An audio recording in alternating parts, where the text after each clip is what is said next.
Ancient philosophy talked about an end of time and a transformation of humanity. And while they could tell us about when this might occur, they really didn't underline why it would occur. Now we know why we are facing our imminent extinction on this planet and coming to those prophecies and making them real. And that is this. We base our world on knowledge. Knowledge is power. Lack of knowledge is lack of power. Well, the knowledge that we've been operating with for many centuries, and the last couple hundred years specifically, the new scientific knowledge, is not actually found to be valid today, which means we've been operating from misperceptions, misbeliefs about the world comes from. Well, the idea is very simply this: if you don't understand, if you have a misperception of the world, it can kill you.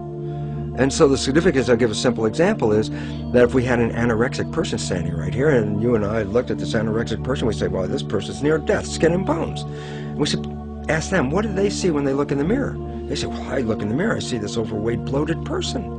And so they have a misperception. And what does the misperception lead to? It causes their brain to send chemistry to their body to reduce more weight. And because of a misperception, they're going to kill themselves. There was nothing wrong with their biology, it was their perceptions that were wrong. Well, we have three misperceptions that are causing our extinction.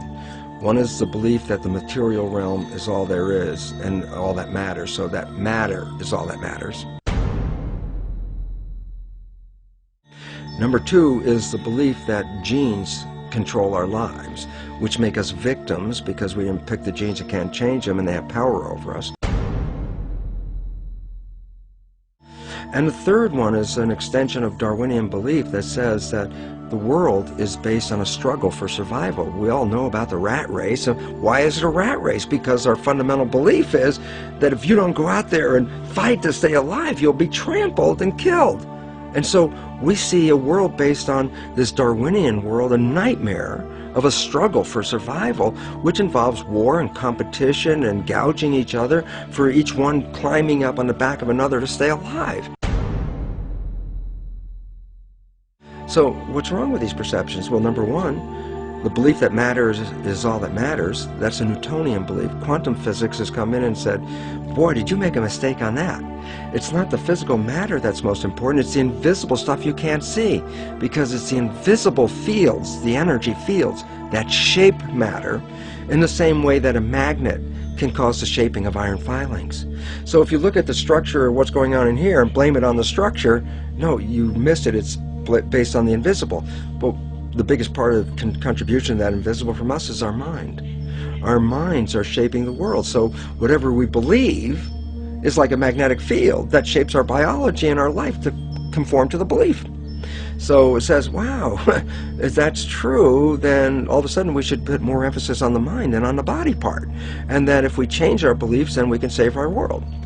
Myth number two was that genes control us, the belief of a victim. Again, cancer's in my family, what can I do about it? Might as well enjoy my life now. And all of a sudden we become irresponsible. Why? Because I said, well, if I can't control it, why do I care? And then irresponsible nature leads us to the extinction as well. The new science says, no, genes don't control your life, your mind controls your life. That your mind, acting through a new thing called epigenetic control, a new mechanism by which the environment or the perception of the environment controls our genetics, is what controls our heredity. And all of a sudden it says, well, then it means if you change your mind or your perception, then you change your biology. And the answer is absolutely. So you're a master of your life rather than a victim. And a third one that says, get all the matter you can, take it from the earth, rape the planet, gather it all in your yard because that's a measure of your success.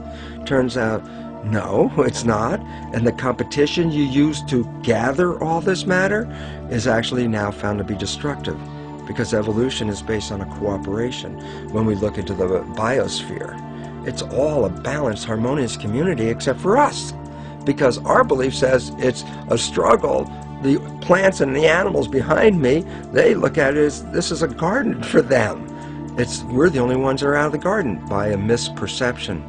Since perception controls life and misperceptions can kill you, then you recognize the fundamental misperceptions on which we base our civilization are the destructive elements leading to our extinction. And when the new beliefs come into the public, civilization will take a radical turn and move off into a new situation of thriving and harmony and holism. That's the dimension that we're going to. This is the end of the civilization of the old beliefs and the transition into the new one.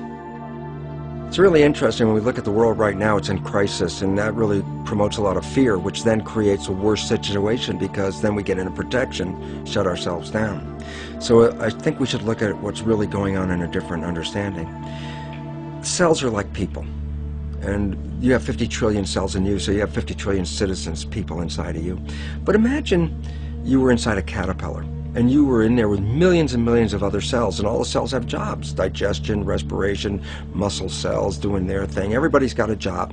Caterpillar's growing. Everybody every day at the end of the day go, wow, man, we were working today. This thing is building. The caterpillar's getting bigger and bigger. The economy in that caterpillar's growing. So you as cells inside, you don't see the outside world, you see the inside world of your universe of cells as workers and all that. And you're looking around saying, yeah, system is growing, economy's great, everything's wonderful.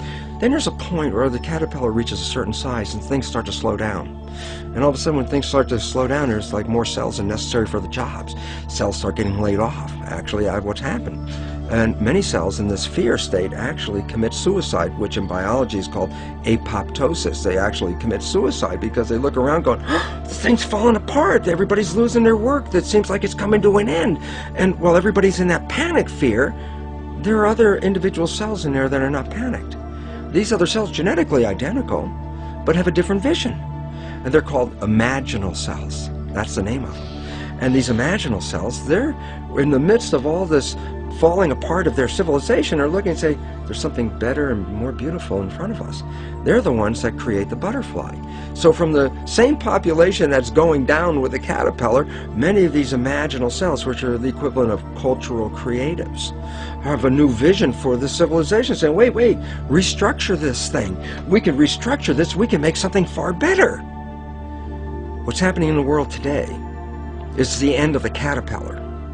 And the imaginal cells are making themselves known with new ideas, new visions, and new ways out, because there is a far better way out. It's not the end at all.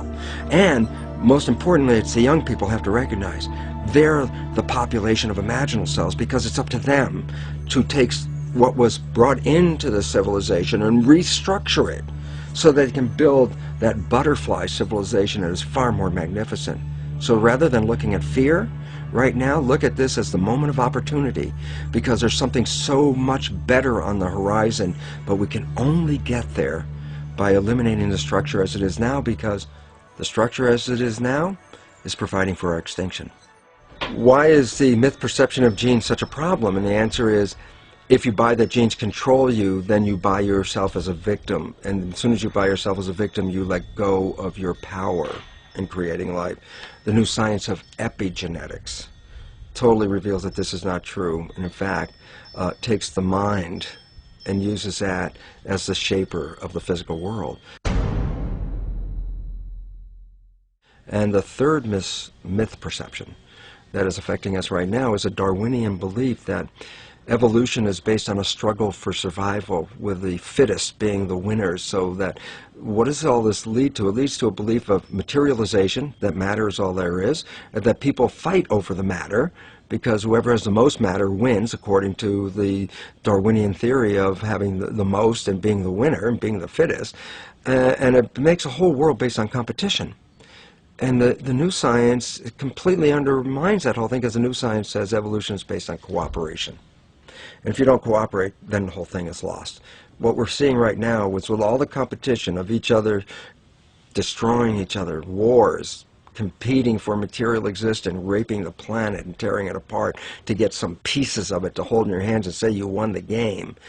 Every one of those moves is destructive, not just of the planet, but of human civilization, because human civilization will thrive with cooperation and will die with competition. And we're caught up in these three old beliefs, these three old myths, as being truth.